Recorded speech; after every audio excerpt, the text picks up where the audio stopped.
সঠিক মামলা না, তারা একটা মিথ্যা একটা মামলা দিছে। যখন এটা প্রকাশ হবে এর বিচার কি হবে? ধারণ যে আজকে আমাদের শিক্ষার্থীদেরকে নিয়ে গেছে একটু বিচার হবে। আজকে আমরা সেকেন্ড টাইমের দাবিতে যদি ছাত্র শিক্ষার্থীরা দাঁড়াই, তারপরে যদি আমাদেরকে গ্রেপ্তার হতে হয়, তাহলে আমরা আমাদের দাবি কোথায় প্রকাশ করবো?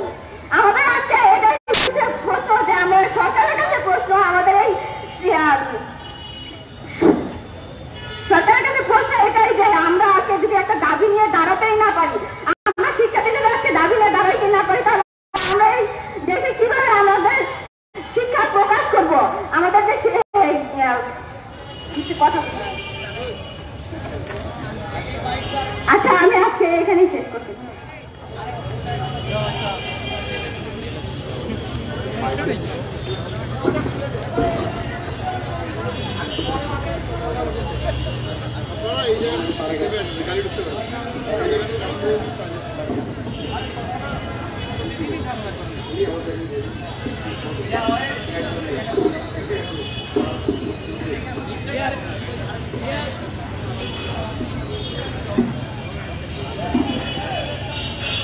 সংগ্রামী বন্ধুগণ, আলভী এবং স্থানীয় মুক্তির দাবিতে আমাদের সংহতি সমাবেশ এবং ছাত্রদের উপর যে বারবার পুলিশি নির্যাতন, তার বিরুদ্ধে আমাদের সংহতি সমাবেশ। এই সংহতি সমাবেশে আমি এখন বক্তব্য প্রদান করার জন্য আহ্বান জানাচ্ছি মাহফুজ আনাস সাব্বির, আমাদের জেলে আটককৃত আমাদের সহযোদ্ধা স্থানীয় বড় ভাই। কথা বলবেন মাহফুজ আনাস সাব্বির।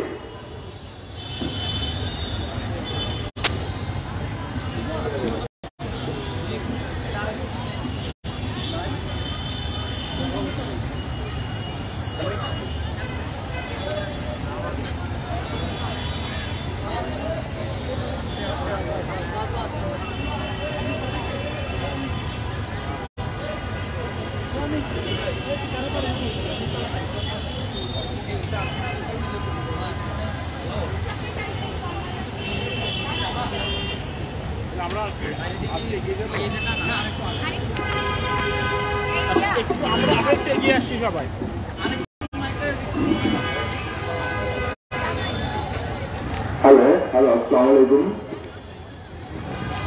গণতান্ত্রিক ছাত্র জোট ও বিভিন্ন সংগঠনের আয়োজনে আজকের আলভী মাহমুদ ও বখতিয়ার উদ্দিন শাহীর মুক্তির দাবিতে ও সকল পাবলিক বিশ্ববিদ্যালয়ে সেকেন্ড টাইম প্রলোভনের দাবিতে আজকের আন্দোলনে উপস্থিত সকল সেকেন্ড টাইমের ভাই বন্ধুরা, উপস্থিত বিভিন্ন সংগঠনের নেতৃবৃন্দ, সবাইকে সংগ্রামী শুভেচ্ছা। আমরা আজকে আমার ছোট ভাই বখতিয়ার উদ্দিন শাহী শুধুমাত্র সেকেন্ড টাইম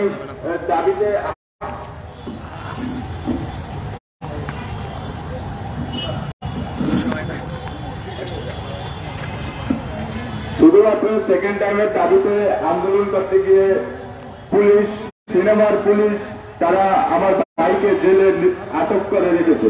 আমরা ছোটবেলা থেকে আমি এবং স্বামী আমার পরিবারের কাছ থেকে শিখতাম যে একবার না পারিলে শতবার চেষ্টা করো, কিন্তু সেই চেষ্টার ধারাবাহিকতায় আজকে সেকেন্ড টাইম চেষ্টা করতে গিয়ে স্বামীকে জেলে আটক করে রাখছে পুলিশ।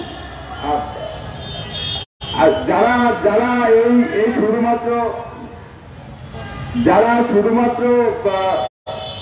এই দাবি উত্তোলনের জন্য যে দেশের প্রশাসন একজন ছাত্রকে জেলে রাখতে পারে, তারা স্থানীয় অভিভাবকরা, যারা পুলিশ প্রশাসন স্থানীয় অভিভাবক হয়ে বাইরে রাখতে পারে, যে তারা শুধুমাত্র তাদের ছেলে হইলে তারা কি ভাবতো এই মুহূর্তে, আমার বাবা মা, আমার অসুস্থ বাবা মা এখন কি ভাবতেছে, এটা তাদের ভাইবে রাখা উচিত। যে তাদের সন্তান যদি এরকম জেলে থাকতো, যেসব প্রশাসন আমার ভাইকে জেলে আটকে গেছে, তারা কি মনে করত? আমি এই প্রশ্ন রাখতে গেলাম। আমি আমার সংক্ষিপ্ত বক্তব্য শেষ করছি।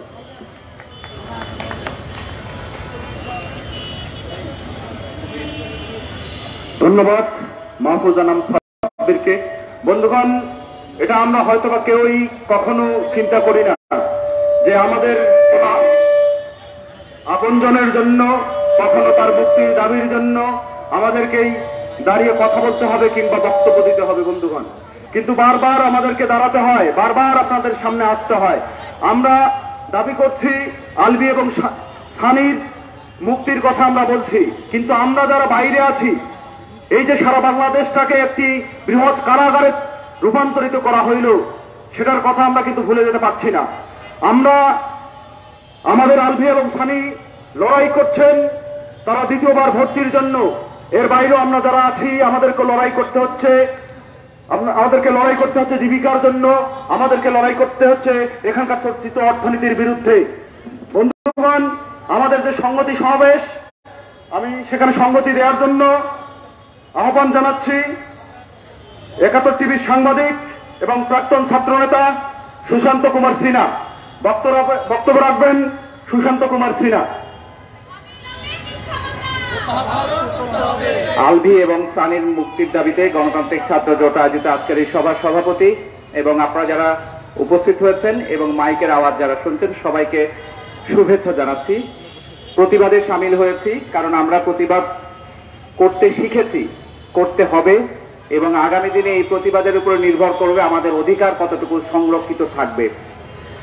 আলভী এবং সানির ঘটনাটা শুরু থেকেই জানি, যেহেতু একসময় ছাত্র রাজনীতি করেছি। আজকের এই ঘটনাটা নতুন নয়। আমাদের বিশ্ববিদ্যালয়ে, আমি রাজশাহী বিশ্ববিদ্যালয়ে কাজ করেছি, সেখানেও দেখেছি, ঢাকা বিশ্ববিদ্যালয়ে দেখেছি, সারা বাংলাদেশের সমস্ত বিশ্ববিদ্যালয়গুলোতে আমরা পুলিশের যে সমস্ত কর্মকর্তা কর্মচারীরা আছেন বা পুলিশের যে সমস্ত সদস্যরা আছেন তাদেরকে দেখেছি যে আমরা যখন মিছিল করি তারা আমাদেরকে এসে বিভিন্নভাবে বাধা দিত। আজকেও আলভীরা যখন আন্দোলন করেছে সেই আন্দোলনে বাধা দিয়েছে। আমি বলতে চাই যে কথাটি, যে পুলিশ থেকে শুরু করে আইন শৃঙ্খলা রক্ষাকারী বাহিনী, সরকারের সমস্ত কর্মকর্তা কর্মচারী, বাংলাদেশকে এমন দেশ যেখানে শিখতে চাওয়া, পড়তে চাওয়া, বিশ্ববিদ্যালয়ে ভর্তি চাওয়াটা অপরাধ। আলভী এবং সানি কিংবা সাজিদা এখানে যে কথা বলে গেল, তারা বলেছিল তারা বিশ্ববিদ্যালয়ে আরেকবার পড়তে চায়, বিশ্ববিদ্যালয়ে ভর্তি হতে চায়।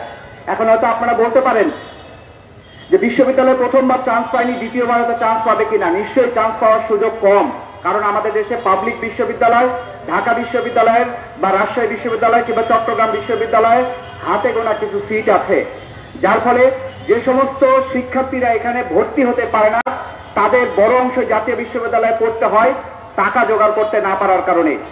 কিন্তু যারা আজকে সমাজের তথাকথিত লুটেরা বা আমরা বলি ব্যবসায়ী কিংবা যারা লুটপাট করে পয়সা কামাই করছে, তাদের ছেলে মেয়েদেরকে বিশ্ববিদ্যালয়ে ভর্তি করাতে কোনো চিন্তা করতে হয় না, কারণ তাদের জন্য বড় বড় বেসরকারি বিশ্ববিদ্যালয় আছে।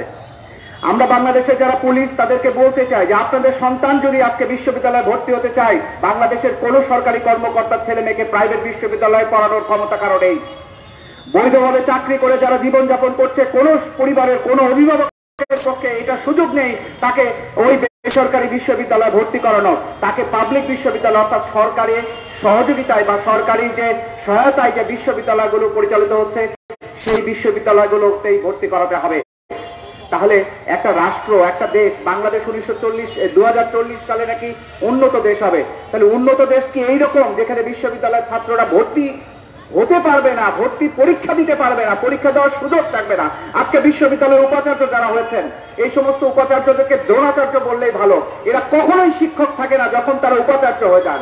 এরা সবসময় সরকারের পদলায়ন করেন, কিন্তু ভুলে যান যে ঢাকা বিশ্ববিদ্যালয়ের উপাচার্য কত বড় সম্মানের একটা পদ, রাজশাহী বিশ্ববিদ্যালয়ের উপাচার্য কত বড় সম্মানের পদ, কিন্তু সেই সম্মানটুকু এরা ধরে রাখতে পারে না।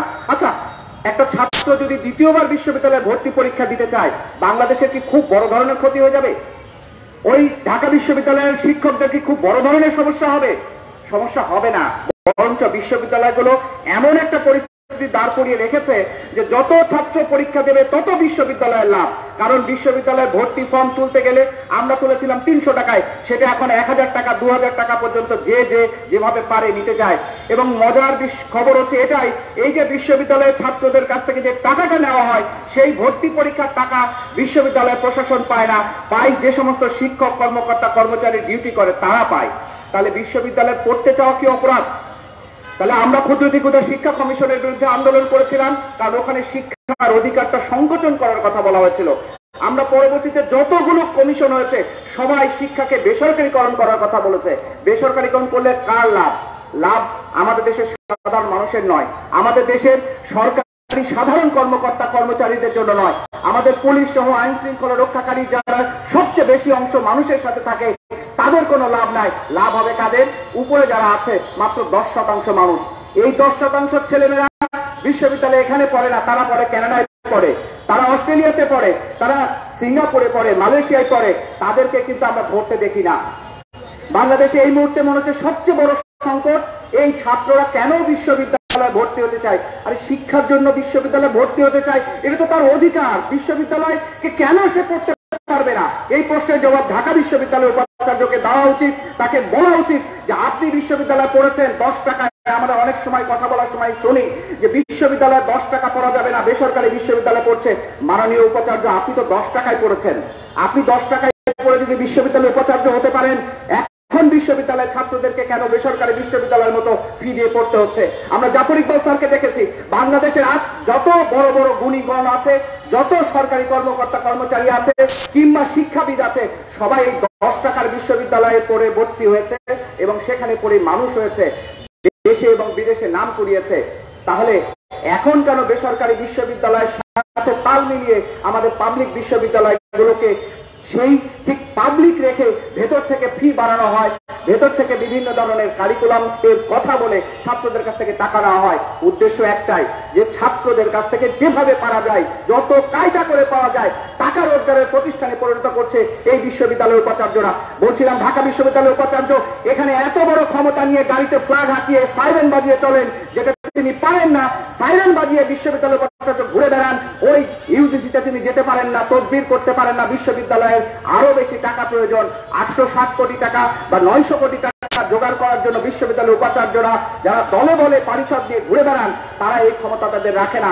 তারা সরকারের সাথে এত মহরম, সরকারের কথায় ওঠেন বসেন, কিন্তু বিশ্ববিদ্যালয়ের জন্য বাড়তি টাকা এখানে যারা বিশ্ববিদ্যালয় বিনিয়োগ করার জন্য সরকারকে বলতে পারেন না, শিক্ষা মন্ত্রণালয় বলতে পারেন না, তাহলে ওনারা পারেন কি? ওনারা পারেন।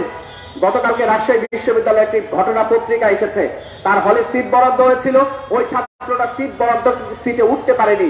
সাধারণ একটা ছেলে, সে বই খাতাপত্র ব্যাগ নিয়ে উপাচার্যের বা বিশ্ববিদ্যালয় প্রশাসন ভবনের সামনে বসেছিল। বাধ্য হয়ে প্রশাসন ওই ছাত্রলীগ যে দখল করেছিল সিট, সেই সিট দখল ফেরত দিয়ে ওই ছাত্রকে হলে তুলতে হয়েছে। তার মানে প্রতিবাদের কথাটা শুরুতেই বলেছিলাম, প্রতিবাদ না করলে বিশ্ববিদ্যালয় উপাচার্যরা সাইরেন বাজিয়ে চলেন।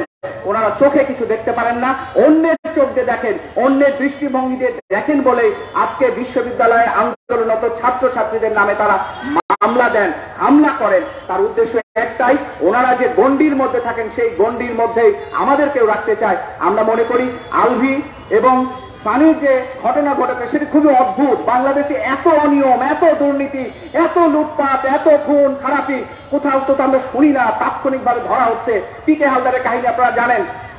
উনি যেদিন চলে গেলেন তার আধা ঘন্টা পরে বিমানবন্দরে, সমস্ত বন্দরে নাকি রেড অ্যালার্ট জারি করা হচ্ছে উনি যেন যেতে না পারেন। তাহলে গেল কি করে?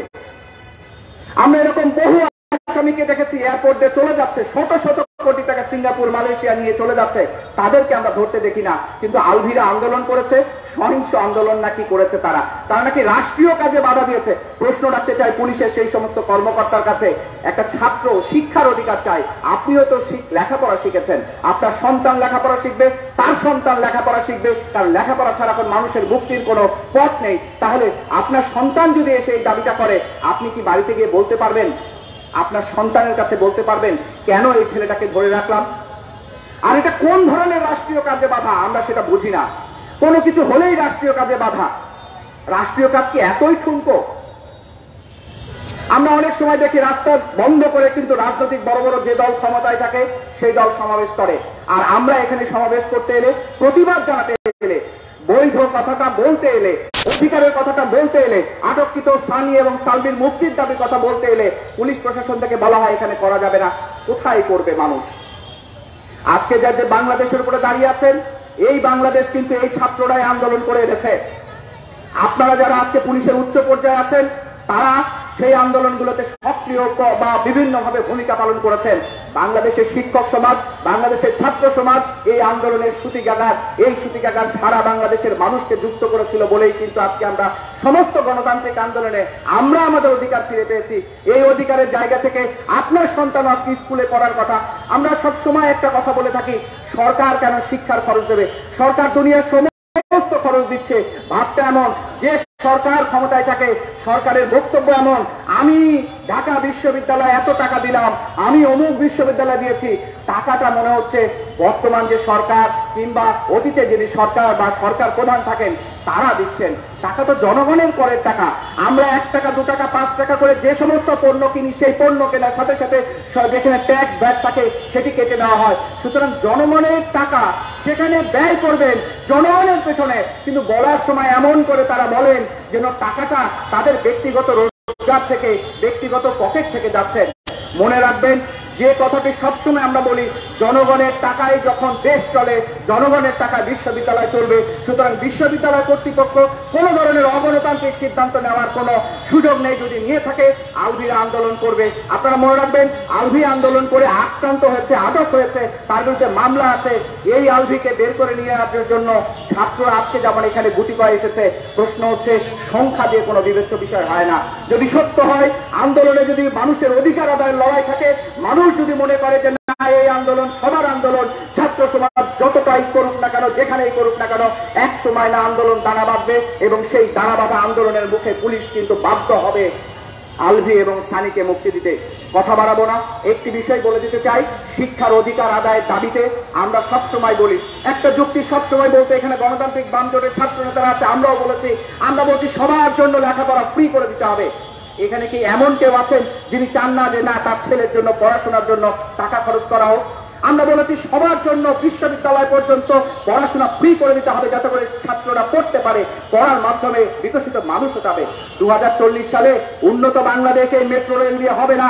2040 সালে আপনি বিশাল বড় অট্টালিকা করবেন, পদ্মা সেতু করবেন, কোনো কিছু দিয়ে আপনাকে উন্নত বাংলাদেশ করবে না, যদি উন্নত বাংলাদেশ হওয়ার জন্য যে ছাত্র সমাজ তারা শিক্ষিত না হয়। এখন একটা বিতর্ক চলছে, সে বিতর্কে যাব না যে বিবর্তনবাদ পড়াবেন কি পড়াবেন না। ছোট্ট একটি তথ্য দেই, মালয়েশিয়া, সৌদি আরব, সিঙ্গাপুর প্রতি বছর বাংলাদেশ থেকে 7 লাখ 8 লাখ লোক যাচ্ছে। এখানে কিন্তু বিজ্ঞান পড়ার মানুষকে তারা নেয়, মাদ্রাসায় পড়া শিক্ষার্থীকে মালয়েশিয়া, সৌদি আরব যেতে দেখে না। কারণ ওর কিন্তু মাদ্রাসায় পড়ানোর জন্য যে শিক্ষাগত যোগ্যতা তা দিয়ে সৌদি আরবের উন্নয়ন, মালয়েশিয়ার উন্নয়ন বা মধ্যপ্রাচ্যের অন্য কোনো দেশের উন্নয়ন হবে না। তার দেশের উন্নয়নের জন্য দরকার কারিগরি, ওয়েল্ডিং মিস্ত্রি, খুবই একটা টেকনিক্যাল কাজ। এই ওয়েল্ডিং মিস্ত্রির বাংলাদেশ থেকে শত শত যাচ্ছে। ওয়েল্ডিং মিস্ত্রি পাশাপাশি অনেক দক্ষ মানুষও পাঠাচ্ছে, সৌদি আরবে যাচ্ছে, মালয়েশিয়াতে যাচ্ছে, ভারত থেকে যাচ্ছে, পাকিস্তান থেকে যাচ্ছে, শ্রীলঙ্কা থেকে যাচ্ছে, মালয়েশিয়া থেকে যাচ্ছে। শুধু ওই দেশে যাচ্ছে না, বাংলাদেশের বড় বড় যে শিল্প কলকারখানা প্রতিষ্ঠানগুলো আছে সবগুলোতে বড় পদে আছে কিন্তু হয় পাকিস্তানি, না হলে ভারতীয়, না হলে শ্রীলঙ্কান, এমনকি নেপালের মানুষজন কাজ করছে। আর আমাদের লোকজন কি পড়বো না পড়বো, কোথা থেকে মানুষ এলো, এই পড়া বাদ দিয়ে আপনি নাই পড়তে পারেন, সমস্যা নেই। আপনি যতটুকু পড়বেন তার ভিত্তিতে কিন্তু আপনার দক্ষতা বিকশিত হবে। ফলে বিশ্ব শ্রমবাজারে আপনি যেতে পারবেন তখনই যদি আপনার শিক্ষাগত যোগ্যতাটা ঠিক থাকে, যদি আপনি শিক্ষার মাধ্যমে দক্ষ হতে পারেন। তাহলে আমরা বলছি 1 কোটি মানুষ, এই যে দেশের সংকটকাল, 1 কোটি মানুষ যারা প্রবাস থেকে রেমিটেন্স পাঠাচ্ছে, তাদের মধ্য দিয়ে আজকে দেশ আমরা সংকট মোকাবেলা করছি। এই মানুষ তো সাধারণ মানুষ যারা এয়ারপোর্টে হয়রানির শিকার হয়, তারপরে তো তারা দেশে টাকা পাঠাচ্ছে। তাহলে এই ছাত্র সমাজ যদি আজকে শিক্ষিত হয়ে সৌদি আরব সহ দেশের বিভিন্ন জায়গায় যেত, তাহলে তারা আজকে যে $50 পাঠাচ্ছে সে হয়তো $500 পাঠাতো। যেটা ফিলিপিন্স পাঠায়, যেটা ভারতের লোকজন পাঠায়, যেটা পাকিস্তানের লোকজন পাঠায়, যেটা নেপালের লোকজন পাঠায়, আমরা পাচ্ছি না কেন? কারণ আমরা ওই যে চক্রান্ত গেল পরশুদিন মারামারি হয়েছে যারা রিক্রুটিং এজেন্সি, যা অন্যদিকে যাচ্ছি। কথা একটি যে ছাত্রদেরকে যদি শিক্ষিত করা যায়, ছাত্রদেরকে যদি সঠিক বিজ্ঞান ভিত্তিক লেখাপড়া শেখানো যায়, তাহলে এই 2040 সালে আপনি উন্নত দেশ হতে পারবেন।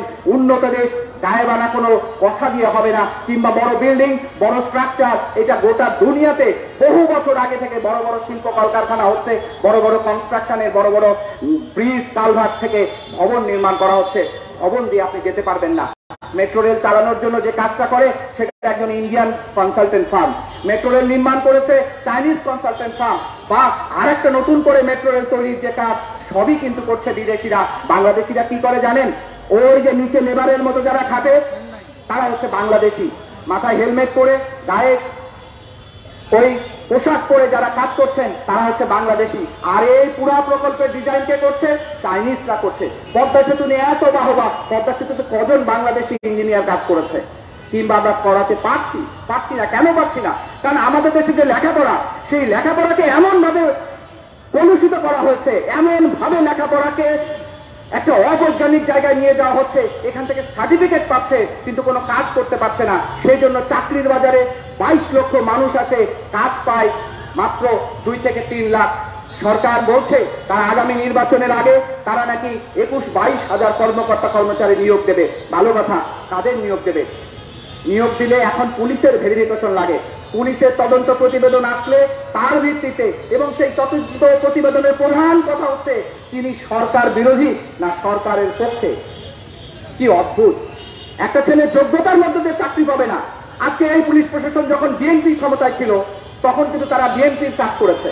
এই পুলিশ প্রশাসন তত্ত্বাবধায়ক সরকার যখন ছিল তারা তত্ত্বাবধায়ক সরকারের কাজ করেছে। তাহলে আমরা বলছি আপনারা রাষ্ট্রের নাগরিকের নিরাপত্তা দেওয়ার দায়িত্বে আছেন, নিশ্চয়ই সরকারের ফরমাইশি কাজ করতে হয়, কিন্তু এমন কোনো কাজ করবেন না যেটা ছাত্র সমাজকে আহত করে, ছাত্র সমাজকে ক্ষতিগ্রস্ত করে, ছাত্রদের শিক্ষা জীবনকে ব্যাহত করে।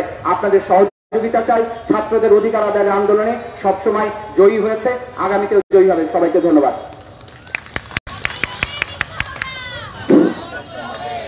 সংগ্রামী বন্ধুগণ, যে রাষ্ট্র তার নাগরিকের নিরাপত্তা দেয় না, যে পুলিশ জনগণের সেবা না করে মানুষকে আতঙ্কিত করে, যে বিশ্ববিদ্যালয় ছাত্রদের প্রতিনিধিত্ব করে না, সে বিশ্ববিদ্যালয়, সে পুলিশ, সে রাষ্ট্রের বিরুদ্ধে যে সংগ্রাম, সেটা যদি রাষ্ট্রীয় কাজ হয়, সেই রাষ্ট্রীয় কাজের বিরোধিতা করার নৈতিক অধিকার আমাদের আছে এবং আমরা সেটা করব।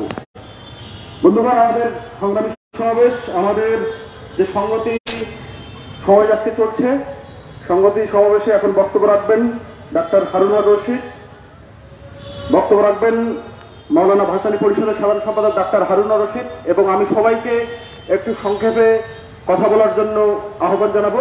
আমি এরপর থেকে একের পর এক নাম বলবো যাতে আমরা খুব সুন্দরভাবে সবাই সবার কথা বলতে পারি এবং শুনতে পারি। ধন্যবাদ সবাই।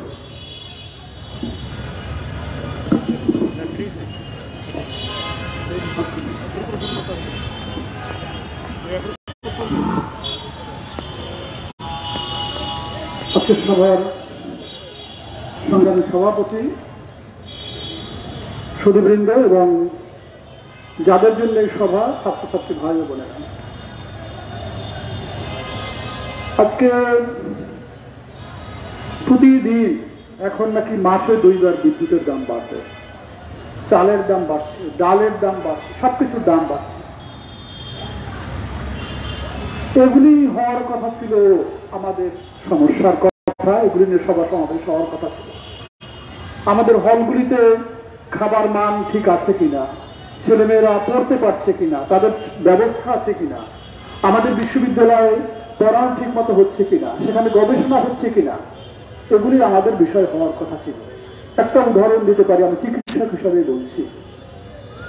আমাদের এখানে যে ভ্যাকসিন দেওয়া হয়েছে তার একটা ভ্যাকসিন কিন্তু অক্সফোর্ড অ্যাস্ট্রাজেনেকা, তার মানে অক্সফোর্ড বিশ্ববিদ্যালয়ের যে বিজ্ঞানীরা তারা এর সাথে যুক্ত ছিলেন। রাশিয়া যে ভ্যাকসিন উৎপাদন করেছে সেটা রাশিয়ার একটা বিশ্ববিদ্যালয় গবেষকরা তৈরি করেছে। আমাদের বিশ্ববিদ্যালয়গুলিতে এই কথা কি হয়েছে? আমাদের টেস্টের জন্য কি কিছু করেছে? আমাদের ভ্যাকসিনের জন্য কিছু করেছে? করেনি। তাহলে এই বিষয় বাদ দিয়ে আমরা কি নিয়ে আলোচনা করছি?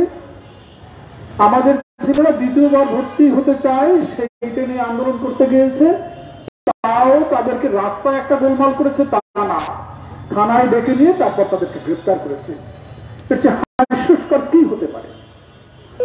আমাদের ছেলেদের আন্দোলন করতে হয় কবার তারা ভর্তি পরীক্ষায় বসতে পারবে, কিংবা তার চাকরিতে ঢোকার বয়স কত হবে, এই নিয়ে কিন্তু প্রতিদিন এই রাস্তায় কিন্তু মিছিল মিটিং চলতে থাকে।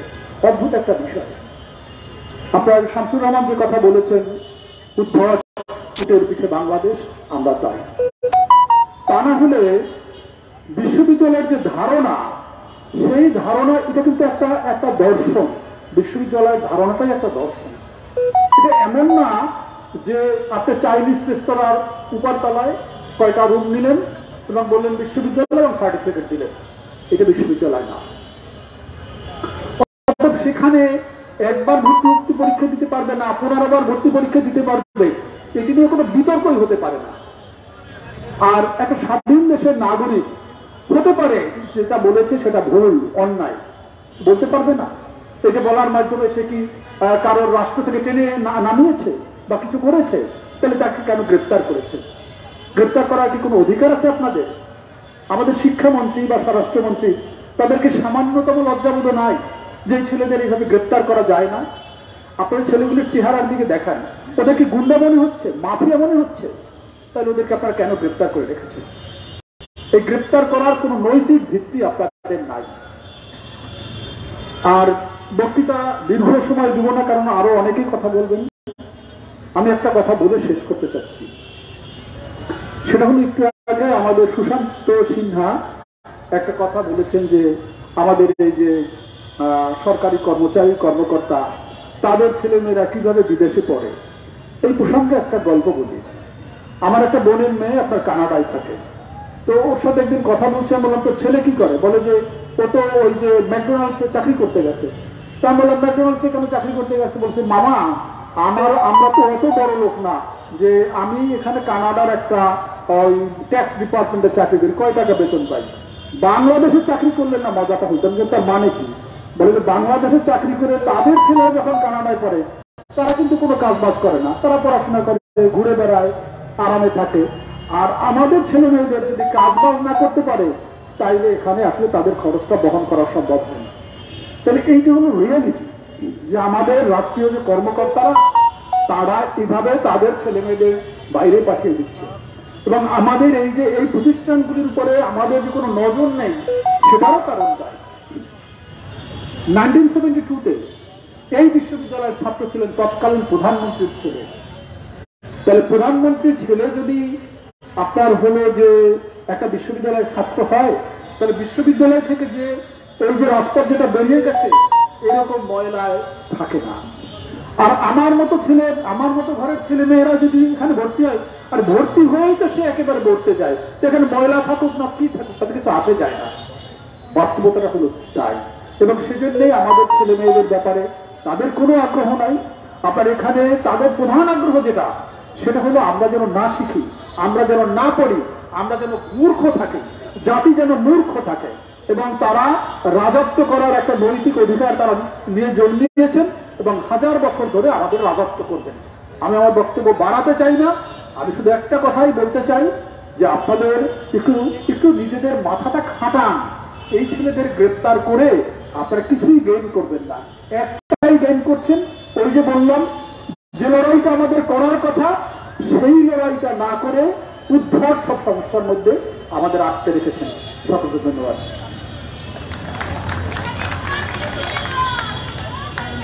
সংগ্রামী সমাবেশ, এবার আমাদের সংহতি সমাবেশে বক্তব্য রাখবেন লেখক গবেষক আলতাফ পারভেজ। আমি আলতাফ ভাইকে কথা বলার জন্য আহ্বান জানাচ্ছি।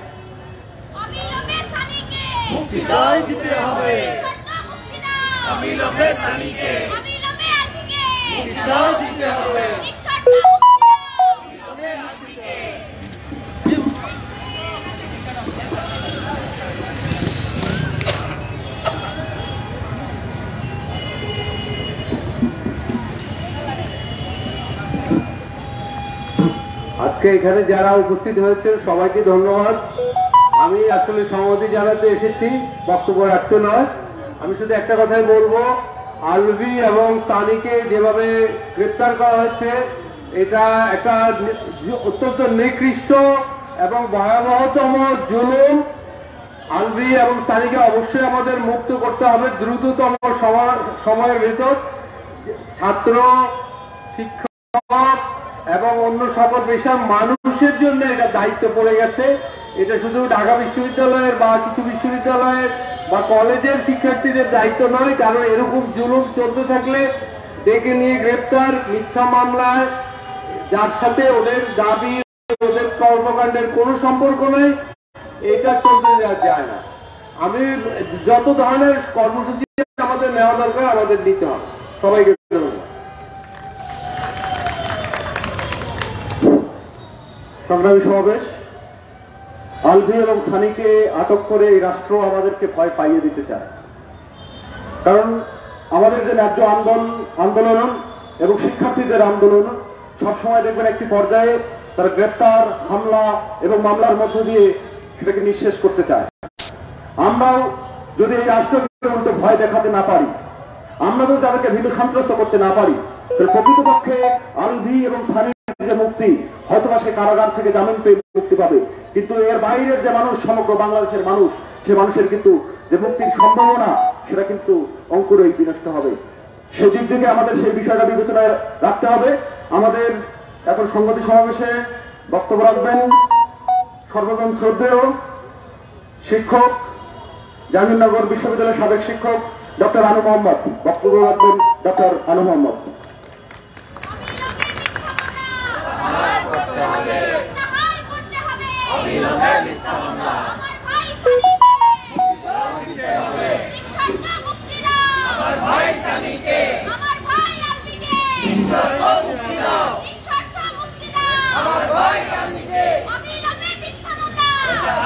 আজকে যারা এই সমাবেশের আয়োজন করেছেন এবং এই রকম নিপীড়নমূলক ভূমিকার প্রতিবাদে সামিল হয়েছেন, তাদেরকে অভিনন্দন জানাই এবং সংহতি জানাই।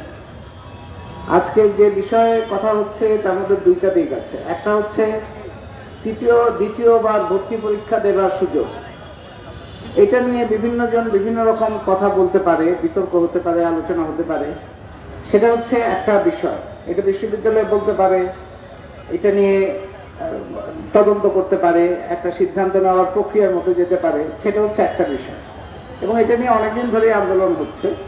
ঢাকা বিশ্ববিদ্যালয়ে বোধহয় এই সমস্যাটা শুরু হয়েছে প্রথম। অন্যান্য বিশ্ববিদ্যালয়ে তো অনেকগুলো বিশ্ববিদ্যালয়ে দ্বিতীয়বার ভর্তি পরীক্ষার সুযোগ তো ছিল, বহুদিনই ছিল। এবং এটা হচ্ছে একটা দিক। আরেকটা দিক হচ্ছে মানে এইরকম একটা দ্বিতীয়বার ভর্তি পরীক্ষা দেওয়া উচিত কি উচিত না, এটা একটা আলোচনার বিষয়। আমি নিজে ব্যক্তিগতভাবে মনে করি যে কি সমস্যা দিলে মানে দ্বিতীয়বার ভর্তি পরীক্ষার সুযোগ দিলে সমস্যাটা কি।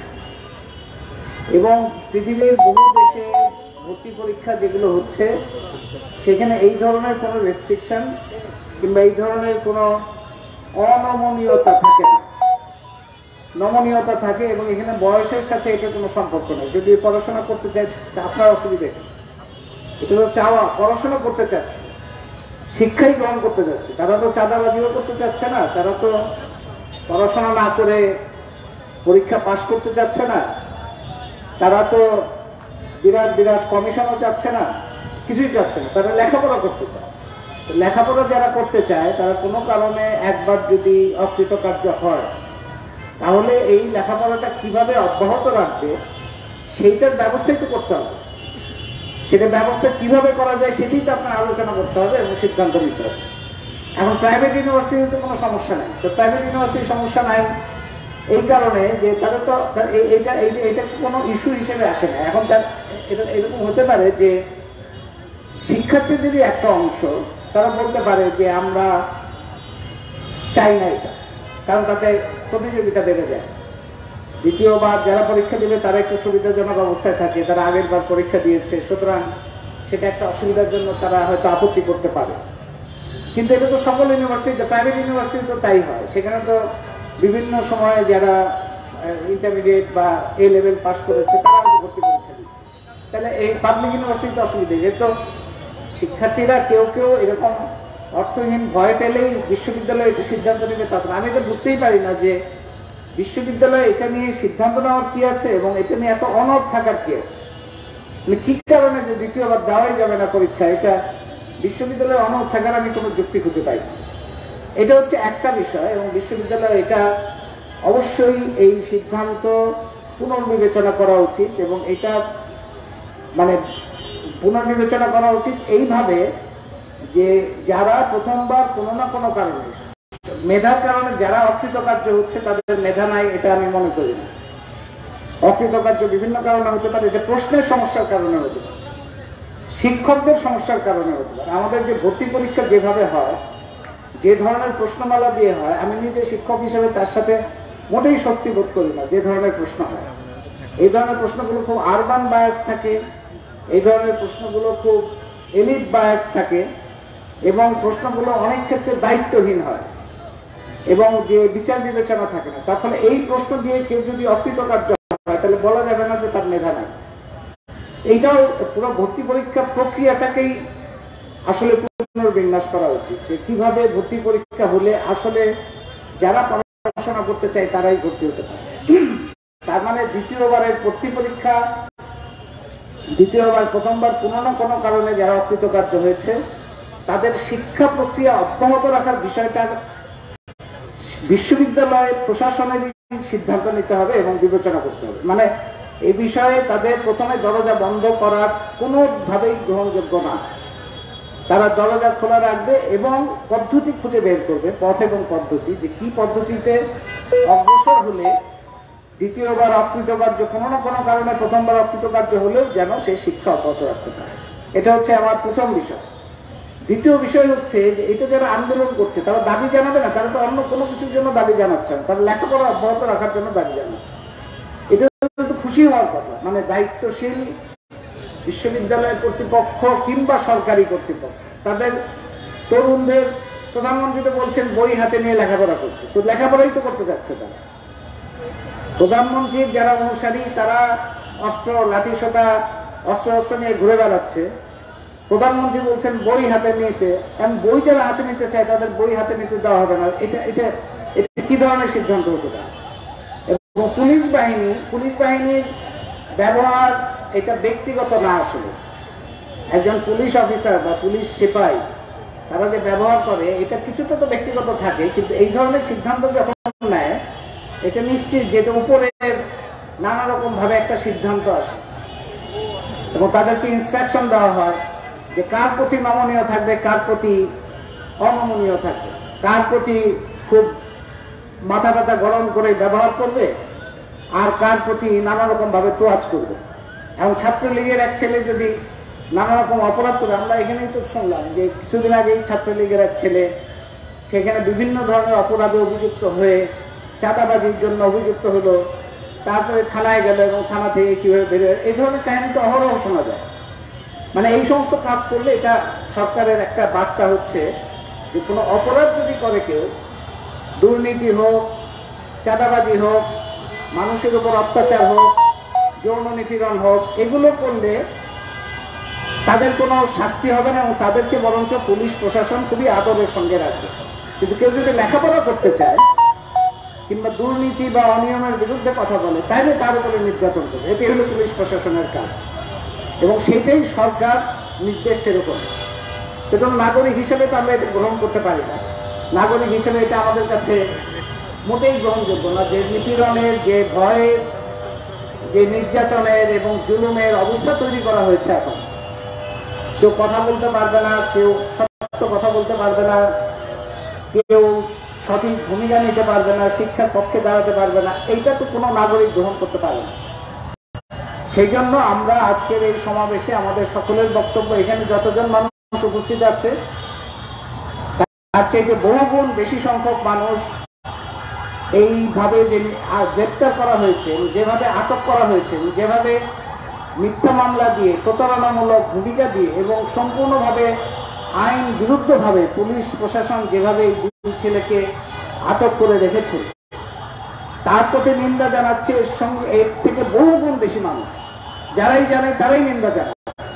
এমনকি পুলিশের মধ্যে যারা আছে তারাও নিশ্চয়ই ব্যক্তিগতভাবে এটার পক্ষে কেউ কথা বলতে পারবে না। এটা হতে পারে যে দুইজন ছেলে তারা আন্দোলন করছে একটা ন্যায্য দাবি নিয়ে এবং একটা শিক্ষার পক্ষের দাবি নিয়ে, তাদেরকে আটক করা হয়েছে মিথ্যা কথা বলে, সম্পূর্ণরূপে অন্য একটা অভিযোগ তাদের উপরে চাপিয়ে পুরো ফাইলপত্রের মধ্যে প্রতারণা করে, প্রহসন করে একটা জুলুমের জায়গা তৈরি করে তারা কি করতে চায়, মানে এই ছেলেদের এই আন্দোলনকে থামানোটা এত জরুরি কেন হইল? সড়ক দুর্ঘটনা হচ্ছে, মানুষ মারা যাচ্ছে, ব্যাংকগুলো লুট হয়ে যাচ্ছে, জিনিসপত্রের দাম নানা রকম টালবাহানা এবং নানা রকম প্রতারণা এবং নানা রকম লুটপাটের কারণে বেড়েই যাচ্ছে, তেল গ্যাস বিদ্যুতের দাম বেড়েই যাচ্ছে, মানুষের হয়রানি এবং তার জীবনের যে নিরাপত্তাহীনতা সেটার কোনো শেষ নাই।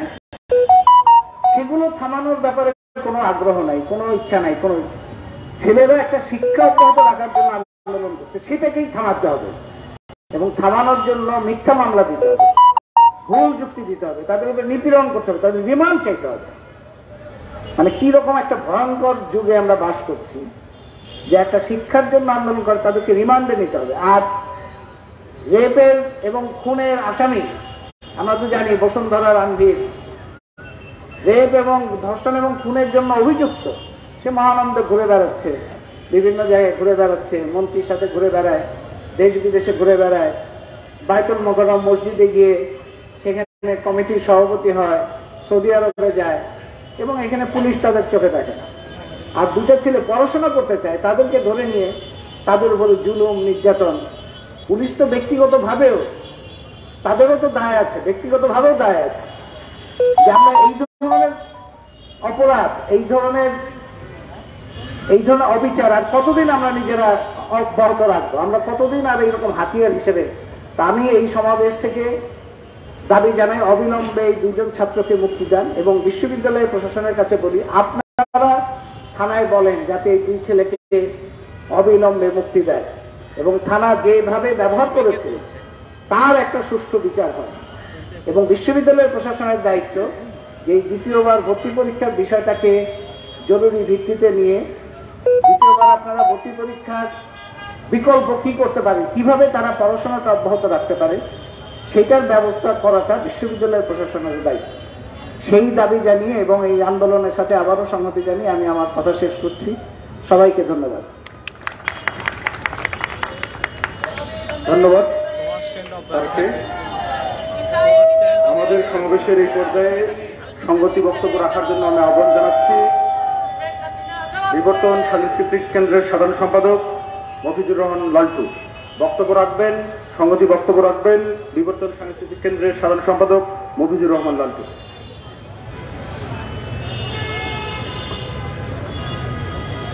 আপনারা যারা আজকের এই সভার সংগতি সমাবেশের আয়োজন করেছেন আপনাদেরকে আমরা অভিনন্দন জানাচ্ছি, আপনাদেরকে সালাম জানাচ্ছি।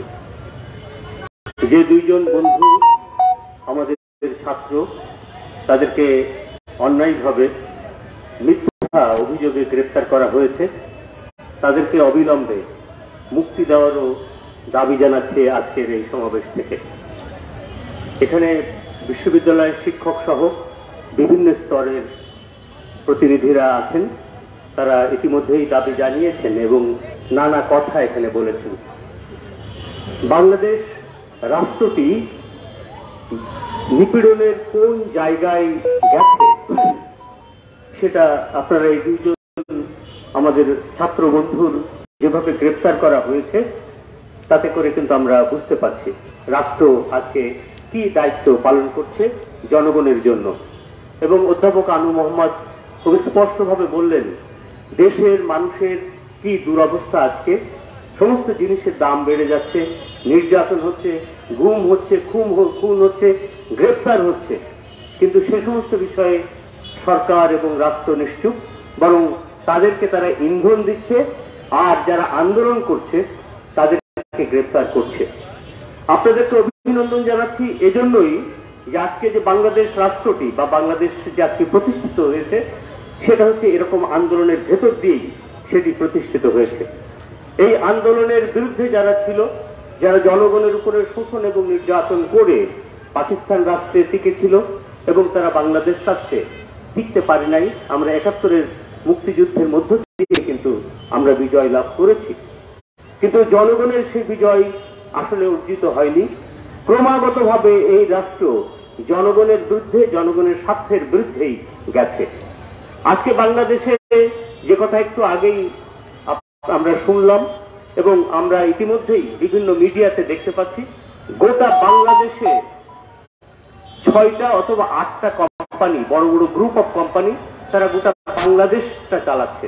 বাইরে থেকে কি আসবে না আসবে, জিনিসের কি দাম হবে না হবে, সমস্ত কিছুই তারা নিয়ন্ত্রণ করছে। বসুন্ধরার কথা আপনারা শুনলেন, এরকম আরো অনেকগুলো গ্রুপ তারা বাংলাদেশকে আজকে নিয়ন্ত্রণ করছে।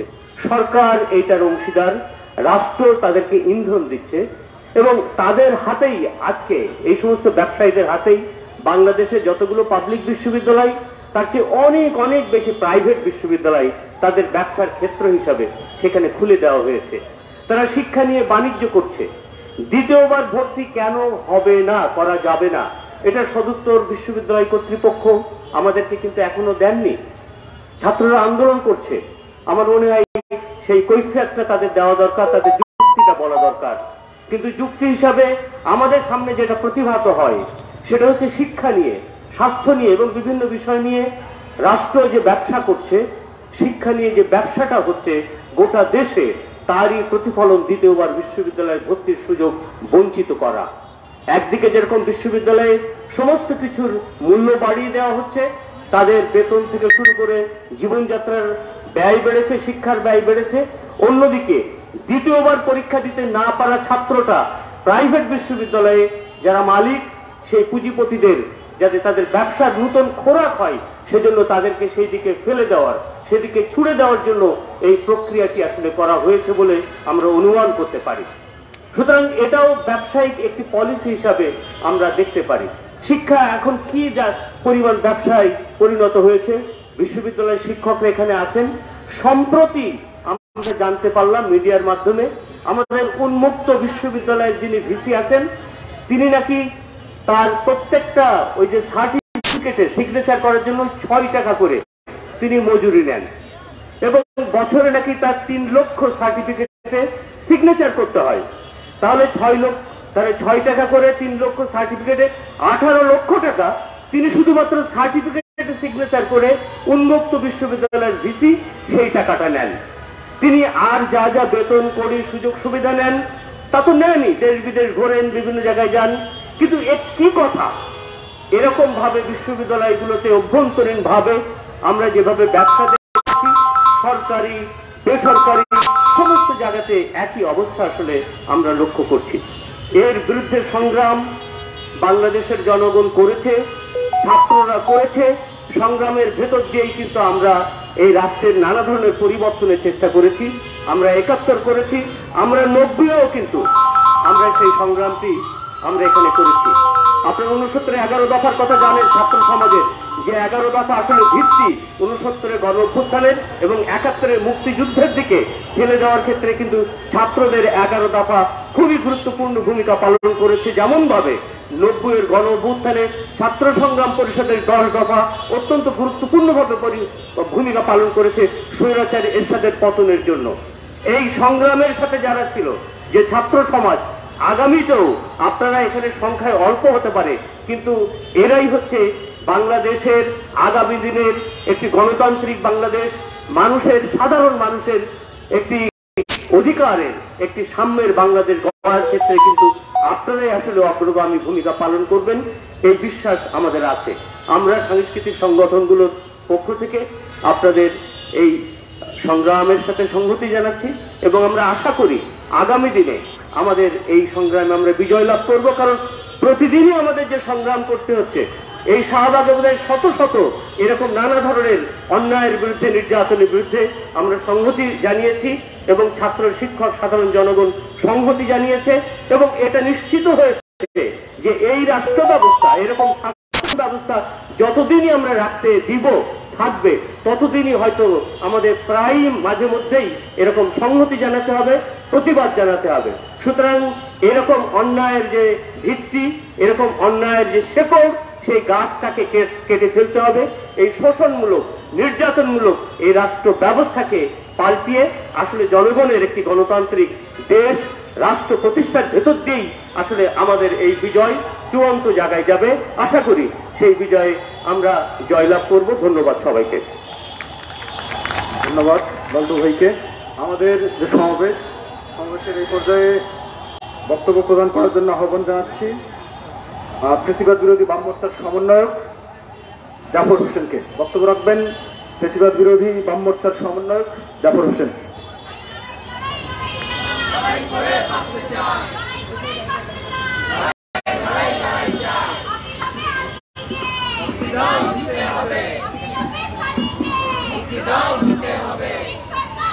গণতান্ত্রিক বাম গণতান্ত্রিক ছাত্র জোট আয়োজিত আজকের সমাবেশের সভাপতি, উপস্থিত ছাত্র বন্ধুগণ, উপস্থিত নেতৃবৃন্দ, বন্ধুগণ, আপনারা যে উদ্দেশ্যে আজকে সমাবেশ করেছেন আইবির এবং ছানির যে মুক্তির দাবি নিয়ে, একান্ত ন্যায্য এবং এই দাবিকে অব্যাহত রাখতে হবে যতক্ষণ পর্যন্ত তারা মুক্তি না পায়। আমরা ফ্যাসিবাদ বিরোধী বাম মোর্চা দাবি করছি, আজকে দেশে একটি ফ্যাসিবাদী শাসন চলছে। যখন ছাত্ররা যখন শিক্ষা নিতে গিয়ে পরীক্ষা দিয়ে একবার ফেল করেছে, আরেকবার সে পরীক্ষা দিতে যাবে, সে দাবি করতে গিয়ে যদি তার গ্রেপ্তার হতে হয়, এর চার দুঃখ কোথায় থাকে না। কারণ ছেলে মেয়েরা লেখাপড়া করবে সেই চেষ্টা করতেছে, সে চেষ্টা করার জন্য সরকারেরও তাদেরকে সুযোগ দেওয়া উচিত। সরকার কি করতেছে? শিক্ষা ব্যবস্থা নিয়ে ষড়যন্ত্র চক্রান্ত চালাচ্ছে। আপনারা দেখেছেন বিশ্ববিদ্যালয় কোটা কমাই আনতেছে, সেটা ছাত্রদেরকে ভর্তি কম করার জন্য। আবার ছাত্ররা দ্বিতীয়বার যে আবার ভর্তি হবে, সেটাও কমাই নেওয়ার জন্য দ্বিতীয়বার ভর্তি হওয়ার সুযোগ থেকে তারা কায়দা নিয়ে যাচ্ছে। কেন যাচ্ছে? কারণ বিশ্ববিদ্যালয় পড়ে মেধাবী ছাত্ররা, অগ্রসর ছাত্ররা, সরকার যখন অন্যায় করে, প্রত্যেকটি অন্যায় প্রতিবাদ করে ছাত্র সমাজ, সেই ছাত্র সমাজকে দাবি রাখার জন্য এই দ্বিতীয়বার পরীক্ষা দেওয়াকে বন্ধ করতে চাচ্ছে। আগামী সাথী বন্ধুগণ, আপনারা এই দ্বিতীয়বার ভর্তির যে দাবি তুলছেন, সেই দাবি অব্যাহত রাখতে হবে। এই সরকার ওরা চায় না সাধারণ মানুষের ছেলেমেয়েরা শিক্ষিত হোক, সরকারের বিরুদ্ধে প্রতিবাদ করুক এবং এই সরকার ক্ষমতায় এসে অনির্বাচিত সরকার, জনগণের ভোটে সরকার হয়নি। এই জন্যই জনগণের ছেলে মেয়েদেরকে শিক্ষার চিন্তা করে না। এই দেশের জনগণের আজকে বিদ্যুৎ লাগে, সে বিদ্যুতের দাম বাড়িয়ে দিয়েছে, গ্যাসের দাম বাড়িয়ে দিয়েছে, নিত্য পণ্যের দাম বাড়িয়ে দিয়েছে। প্রত্যেকটি বিষয় দিয়ে জনগণের মাথার উপরে ব্যাপক শোষণ নিপীড়নের চাপ সৃষ্টি করেছে। সংগ্রামী সাথী বন্ধুগণ, আপনারা আহ্বান করছি, আপনারা সকল ছাত্র সমাজ ঐক্যবদ্ধ হন, আপনাদের দাবি আদায় করুন, আইবির আর ছানিকে মুক্ত করে তুলুন। সেই মুক্ত করার আহ্বান দেখে আমার বক্তব্য শেষ করছি। সকলকে ধন্যবাদ। সংগ্রামী সমাবেশ, একদিকে শিক্ষার ব্যয়ভার বাড়িয়ে, একদিকে বিশ্ববিদ্যালয়ের মৌলিক বিষয়গুলোকে কমিয়ে দিয়ে এবং সেকেন্ড টাইম বন্ধ করে শ্রমজীবী মেহনতি মানুষের সন্তানকে বিশ্ববিদ্যালয়ের শিক্ষার থেকে কেড়ে নেওয়ার যে ষড়যন্ত্র, সেই ষড়যন্ত্রের বিরুদ্ধে যে আমাদের সমাবেশ এবং আলভি এবং সানিকে মুক্ত করার যে সমাবেশ, এই সমাবেশে এখন সংগতি বক্তব্য প্রদান করার জন্য আহ্বান জানাচ্ছি আন্তর্জাতিক সম্পর্ক বিভাগের অধ্যাপক তানজিমউদ্দিন খান। বক্তব্য রাখবেন অধ্যাপক তানজিমউদ্দিন খান।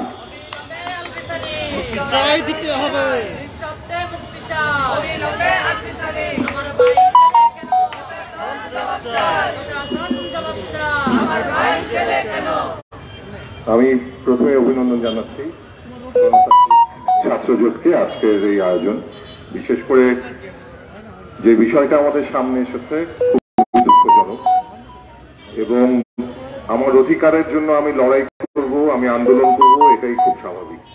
এবং আজকে আমরা বঙ্গবন্ধুর কথা বলি, বঙ্গবন্ধুর কথা স্মরণ করি। আজকে যারা ক্ষমতাসীন তারা বঙ্গবন্ধুর কথা বলেন, কিন্তু তার যে বিকাশ এই রাজনৈতিক আন্দোলন এবং অধিকার আদায়ের মধ্য দিয়ে হয়েছে।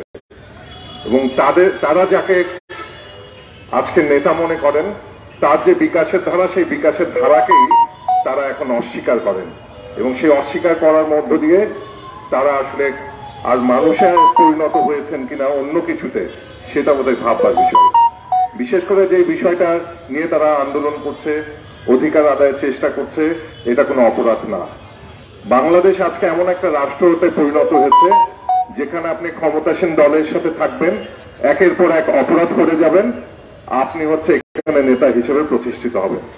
আপনি ঘুষ খাবেন, অন্যায় করবেন, অপরাধ করবেন, শুধুমাত্র আপনার গায়ের পিছনে থাকবে আপনি হচ্ছেন এই ক্ষমতাসীন দলের সদস্য অথবা সমর্থক। তাতে আপনি সবকিছুতেই পার পেয়ে যাবেন। এবং সেই পার পাওয়া অন্যায়কারীরা আসলে আজকে রাষ্ট্র ক্ষমতায়, এবং রাষ্ট্র ক্ষমতা আজকে আসলে সাধারণ মানুষের না।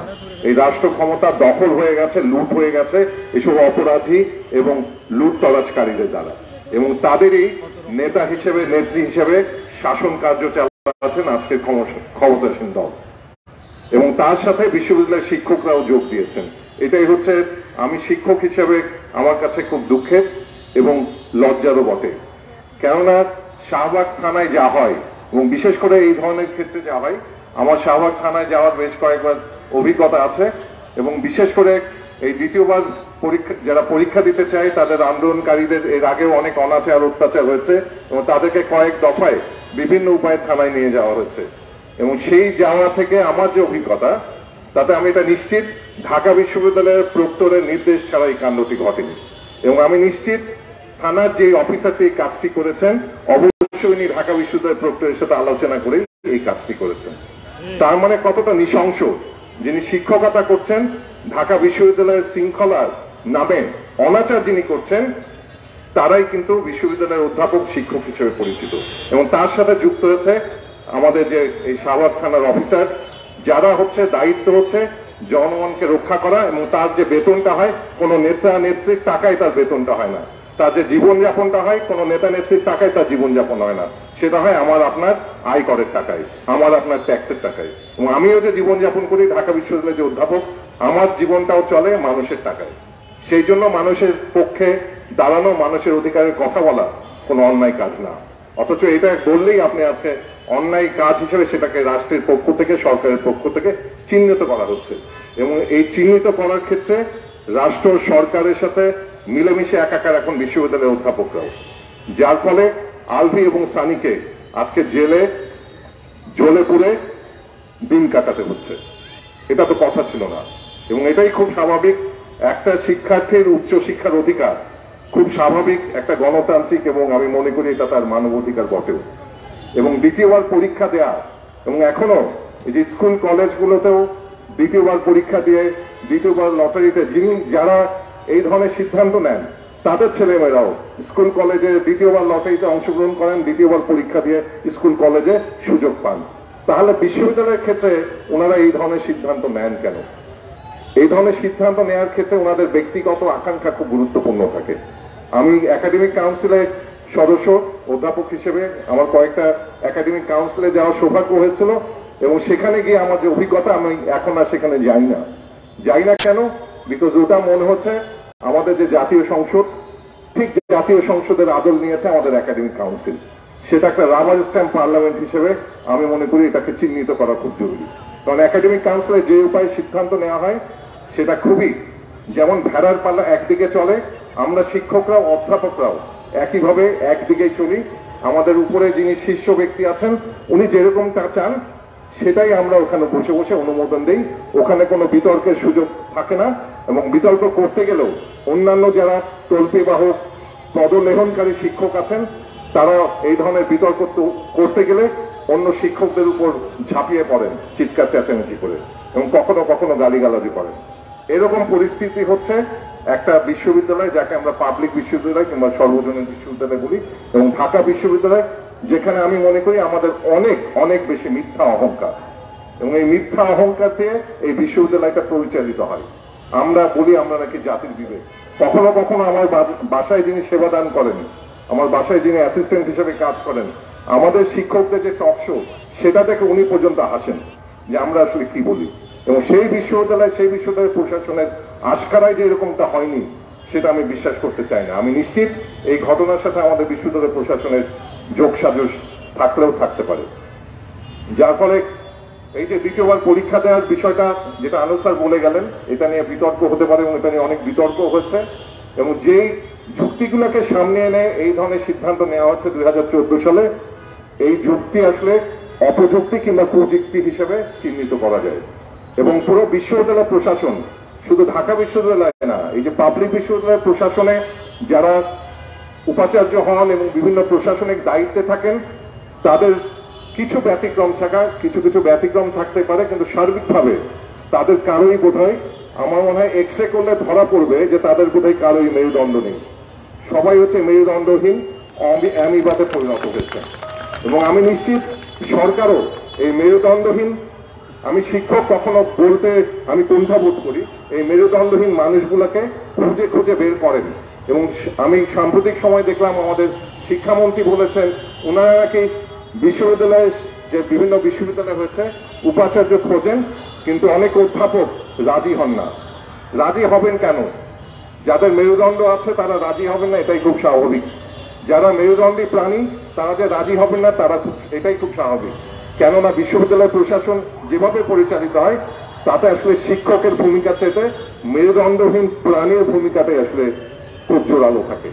এবং বিশ্ববিদ্যালয়গুলো, বিশেষ করে প্রশাসনে যারা আছেন, একেবারেই মেরুদণ্ডহীন প্রাণী দ্বারা পরিচালিত। এবং পরিচালিত বলেই এই ধরনের জনবিরোধী, অগণতান্ত্রিক, স্বৈরাচারী সিদ্ধান্ত নিতে পারে দ্বিতীয়বার পরীক্ষা বাতিল করার মতো।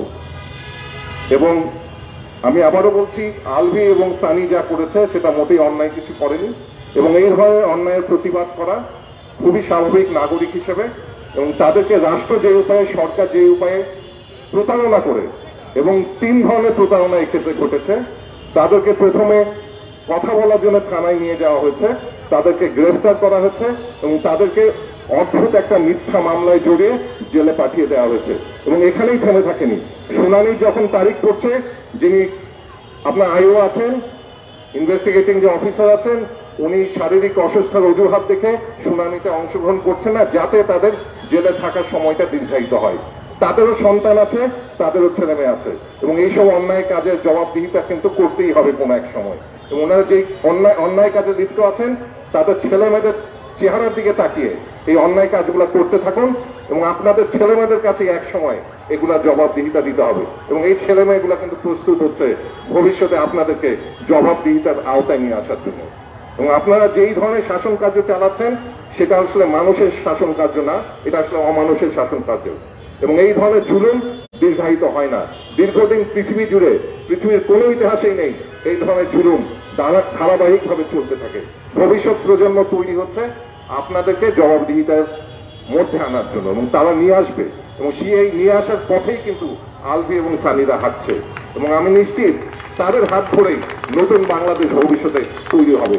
অবিলম্বে আমরা সানি এবং আলভি মুক্তি চাই, এবং তাদের এই যে মিথ্যা মামলা তুলে নিয়ে তাদেরকে তাদের বাবা মার কাছে ফিরিয়ে দেওয়া হোক। এবং আরেকটা বিষয় বলি, আমরা যে সর্বজনের বিশ্ববিদ্যালয় বলি, এই সর্বজনের বিশ্ববিদ্যালয়গুলো দুঃখজনকভাবে আসলে সর্বজনের নেই। এই বিশ্ববিদ্যালয়গুলো হয়ে গেছে এখন, আমি সবসময় বলি, এগুলো হচ্ছে full time party office, part time university. যতদিন পর্যন্ত এই বিশ্ববিদ্যালয়গুলোকে ফুল টাইম বিশ্ববিদ্যালয় বানানো যাবে না, ততদিন পর্যন্ত আসলে নতুন সময় আসবে না। আমি নিশ্চিত এই গণতান্ত্রিক ছাত্র জোট তারা হচ্ছে এই আন্দোলনটাকে জোরদার করবে, এবং বিশ্ববিদ্যালয়গুলোকে বিশ্ববিদ্যালয় হিসেবে গড়ে তোলা, এগুলো যেন কারো পার্ট টাইম ইউনিভার্সিটি না হয়ে ফুল টাইম ইউনিভার্সিটি হয়, এবং কোন ক্ষমতাসীন দলের এটা যেন ফুল টাইম ইউনিভার্সিটি না হয়, পার্টি অফিস না হয়। ক্ষমতাসীন দলের পার্টি অফিস যেন হয়ে না ওঠে। প্রশাসনিক যে কেন্দ্রগুলো আছে বিশ্ববিদ্যালয়ের, উপাচার্যের অফিস থেকে শুরু করে প্রক্টর অফিস, সেই ব্যাপারে আমরা আরো বেশি সোচ্চার হবো ভবিষ্যতে। ধন্যবাদ সকলকে, সংহতি। ধন্যবাদ স্যারকে। সংগ্রামী বন্ধুগণ, আমাদের সাংবাদিক সমাবেশের এই পর্যায়ে আমি বক্তব্য প্রদান করার জন্য আহ্বান জানাচ্ছি বাম গণতান্ত্রিক জোটের সমন্বয়ক বজরুর রশিদ ফিরোজ ভাইকে। আমাদের সমাবেশে এখন বক্তব্য রাখবেন বাম গণতান্ত্রিক জোটের সমন্বয়ক বজরুল রশিদ ফিরোজ।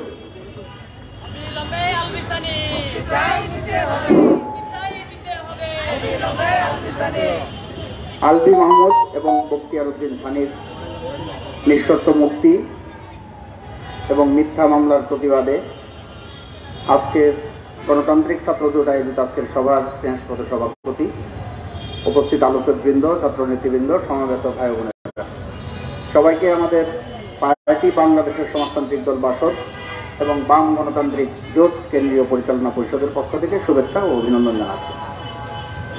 দীর্ঘক্ষণ ধরে বিভিন্ন আলোচক বক্তা তাদের বক্তব্য রেখেছেন এবং এই ঘটনা নিঃসন্দেহে একটি বিস্ময়কর এবং অবাক করার মতো ঘটনা যে আলভি এবং সানিকে যেই অপরাধের জন্য গ্রেপ্তার করার কথা বা দ্বিতীয়বার ভর্তি পরীক্ষায় অংশগ্রহণের দাবিতে যে আন্দোলন, সেখান থেকে তাদেরকে গ্রেপ্তার করে নাই, থানায় ডেকে এনে একটা পেন্ডিং মামলায়, আগের মামলায় তাদেরকে গ্রেপ্তার দেখানো হয়েছে এবং কারাগারে নিক্ষেপ করা হয়েছে। স্বাধীনতার 52 বছর পরে এসে ছাত্ররা তাদের ন্যায়সঙ্গত অধিকার প্রতিষ্ঠার সংগ্রাম করতে গিয়ে এই ধরনের গ্রেপ্তার এবং কারাবরণ করবে, সেটা নিঃসন্দেহে স্বাধীন দেশের একজন নাগরিক হিসেবে আমাদের জন্য খুবই লজ্জাস্কর এবং ঘৃণার বিষয়। আমরা এই ঘটনার তীব্র নিন্দা এবং প্রতিবাদ জানাই।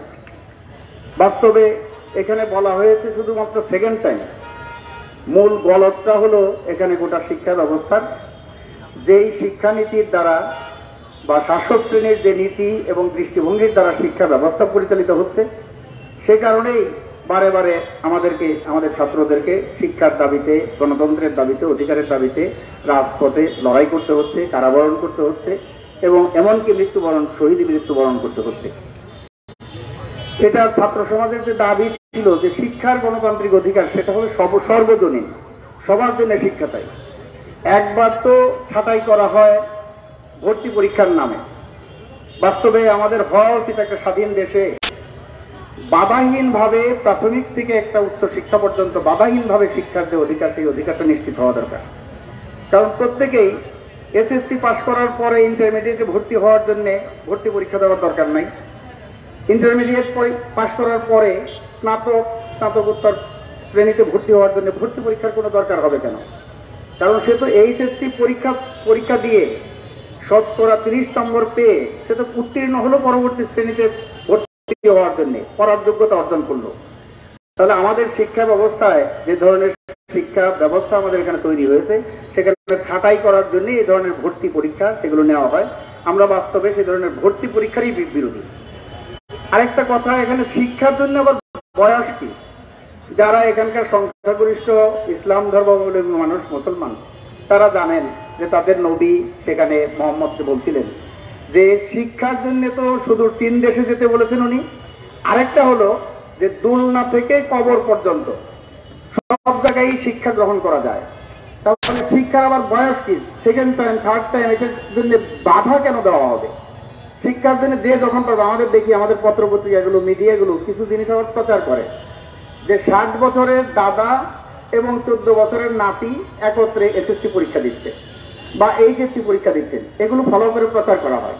তাহলে 60 বছর বয়সে যদি এসএসসি পরীক্ষা দিতে পারে, এইচএসসি পরীক্ষা দিতে পারে, কেন দ্বিতীয়বার, তৃতীয়বার, চতুর্থবার, যতবার খুশি ততবার বিশ্ববিদ্যালয়ে ভর্তি পরীক্ষা দিতে পারবে না এবং ভর্তির সুযোগ পাবে না? কাজে শিক্ষার সুযোগটা এখানে বাধাহীনভাবে শিক্ষার সুযোগটা পাওয়া দরকার। এই যে এত কথা বলছি আমরা, অনেক অনিয়ম, দুর্নীতি, এগুলোর কথা বলছি, শাসক শ্রেণীর কথা বলছি, এগুলো বাস্তবে যে মূল কারণ, সেই কারণটা আমাদের ছাত্র সমাজকে অনুসন্ধান করতে হবে।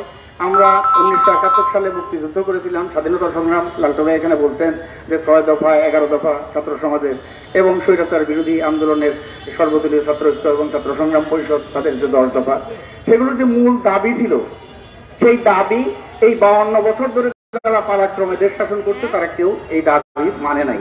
11 দফাও মানে নাই এবং সর্বদলীয় ছাত্র ঐক্যের এই 80 দশকের 10 দফা, সেগুলো তারা মানে নাই। কারণ তারা এগুলো মানবে না। কারণ শিক্ষার যে বেসরকারীকরণ এবং বাণিজ্যিকীকরণ, সেই যে দৃষ্টিভঙ্গি, এই নীতি, এই নীতির কারণেই শিক্ষাক্ষেত্রে যে সংকট, সেই সংকটগুলো হচ্ছে। আর তার সাথে শিক্ষার যে সাম্প্রদায়িকরণ, সেগুলো আছে। এখানে একটা পুঁজিবাদী দেশ, পুঁজিবাদী সমাজ, সেই সমাজে পুঁজিবাদী যে আর্থসামাজিক ব্যবস্থা, সেটাকে টিকিয়ে রাখার জন্য, টিকিয়ে রাখার স্বার্থেই শাসক শ্রেণী তার শিক্ষা ব্যবস্থা এবং শিক্ষা নীতি সেগুলো প্রণয়ন করে এবং শিক্ষা ব্যবস্থা চালু করে।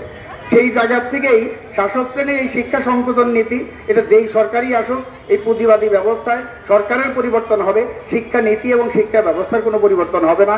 সেজন্যই ছাত্র সমাজের এই যে শিক্ষার আন্দোলন, গণতন্ত্রের আন্দোলন, এই আন্দোলনকে সমাজ ব্যবস্থা পরিবর্তনের আন্দোলন, অর্থাৎ পুঁজিবাদ বিরোধী সমাজতন্ত্রের যে সংগ্রাম, সেই সংগ্রামের সাথে একীভূত করতে হবে। তাদের সাথে একীভূত করেই এই ছাত্রদের শিক্ষার গণতান্ত্রিক যে অধিকার, সেই অধিকার প্রতিষ্ঠার যে দাবি, সেটাকে সফল করতে পারে এবং যৌক্তিক পরিণতির দিকে নিয়ে যেতে পারে। আজকে এখানে আলভি এবং সানি, তাদের নামে যে মিথ্যা মামলা দায়ের করা হয়েছে অযৌক্তিকভাবে, অন্যায়ভাবে, এই মিথ্যা মামলা এটা প্রত্যাহার করার জন্য আমরা দাবি জানাচ্ছি। একই সাথে তাদেরকে নিঃশর্ত মুক্তি দানের জন্য দাবি জানাচ্ছি। আমি শুনলাম তানজিম স্যার এখানে বললেন যে তাদের শুনানি পিছিয়ে দেয় আইওর জন্য। এখানে শুধু পুলিশের ব্যাপার নয়, গোটা রাষ্ট্রযন্ত্রটাই কিন্তু একটা আরেকটার পরিপূরক হিসেবে আছে। এখানে বিচার ব্যবস্থা, নির্বাহী ব্যবস্থা এবং প্রশাসন সবগুলো একাকার, এক সারিতে দাঁড়িয়ে আছে। তাহলে পুলিশের আইও অনুপস্থিত, এই জন্য কেন আলভি সানি তারা তার দায় এটা এখানে নেবে? তাকে কেন বিচারক, ম্যাজিস্ট্রেট কেন তাকে জামিন দেওয়া হলো না? এটা কি অজামিনযোগ্য ধারা? তাদেরকে যে মামলায় গ্রেফতার করা হয়েছে, দেখানো হয়েছে, এটা কি অজামিনযোগ্য? তাহলে জামিন পাওয়ার অধিকার তো প্রত্যেকটা নাগরিকের আছে, সে তো পালিয়ে যাবে না এখান থেকে। তাহলে মামলা যদি প্রত্যাহার নাও করে, তাদেরকে জামিন কেন শুনানির অপেক্ষার জন্য জামিন সেখানে স্থগিত রাখবে? এইটারও আমরা তীব্র নিন্দা জানাই। কাজে এখানকার বিচার ব্যবস্থা, প্রশাসন ব্যবস্থা, আইন শৃঙ্খলা রক্ষাকারী বাহিনী সবগুলোই আসলে এই রাষ্ট্রযন্ত্র, শোষণমূলক নিপীড়নমূলক যে রাষ্ট্রযন্ত্র, সেটাকে টিকিয়ে রাখার স্বার্থেই কাজ করছে। তার বিরুদ্ধে আমাদের আন্দোলন চলবে এবং আজকের এই সংহতি সভার সমাবেশের সাথে আমরা আমাদের পার্টি এবং আমাদের জোটের পক্ষ থেকে আবারও সংহতি জানিয়ে, ধন্যবাদ জানিয়ে, সবাইকে ধন্যবাদ জানিয়ে আমি আমার কথা শেষ করছি। সবাইকে ধন্যবাদ।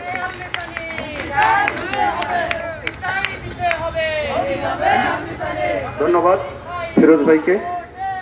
বন্ধুগণ, আমাদের সমাবেশের সংহতি জানিয়েছেন ঢাকা বিশ্ববিদ্যালয়ের সহযোগী অধ্যাপক মোসাইদা সুলতানা ঋতু।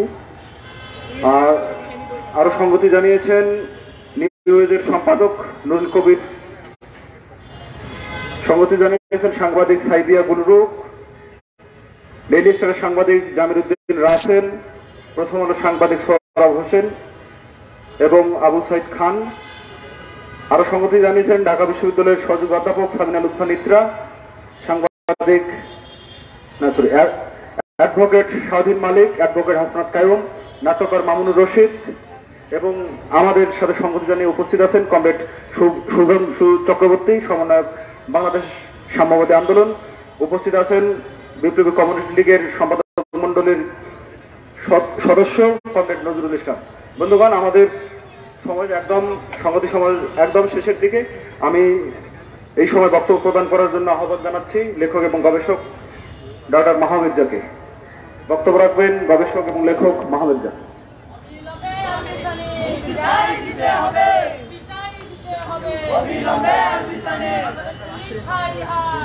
আচ্ছা, ধন্যবাদ। আমি পুরো ঘটনাটা শুনলাম যে কিভাবে আলভি এবং সানি, দুজন ছাত্র, তারা দ্বিতীয়বার ভর্তি পরীক্ষা দেওয়ার সুযোগ চেয়েছিল ঢাকা বিশ্ববিদ্যালয়, এবং কি অদ্ভুত ভাবে তাদেরকে থানায় ডেকে নিয়ে গিয়ে গ্রেফতার করে ফেলা হলো। তো এইসব ঘটনা 5-10 বছর আগেও যখন ঘটতো বা 5 বছর আগেও যখন ঘটতো, আমার মনে হয় যে আমরা খুব অবাক হতাম যে এটা কি করে সম্ভব।